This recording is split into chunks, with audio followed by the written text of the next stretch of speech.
İndi gəlin neçə kitaba sual verək. How many, sonra köməkçi fe'limi qoymalıyam. How many books-u deyək. How many books does Rauf buy? Aydındır. Nə qədər kitab alır? Bunu ayıra bilmərəm. Bu kitabın tükü nə qədəridir? Bunu ayıra bilmərəm. Dazı mütləq qoyuram. Köməkçi fe'li qoyuram. Daz niyə qoyduq yenə də? Çünki indiki zamanın köməkçi fe'lidir və cümləmiz indiki zamandadır.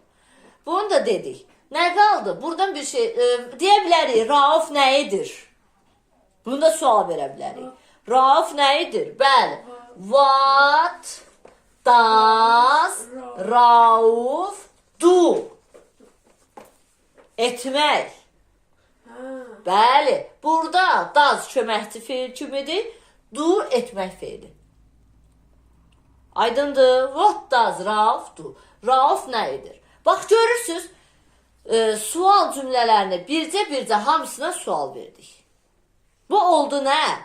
Buna deyirik ya W8. Görürsünüz, hamısı suallarımız nə oldu? Ya W8 ya da how question. Elə bu da adından görsəndiyi kimidir. Aydındır. Sonra keçirik növbəti bizim. Gəlin, növbəti sual növlərinə baxaq. Növbəti sual növlərindən biri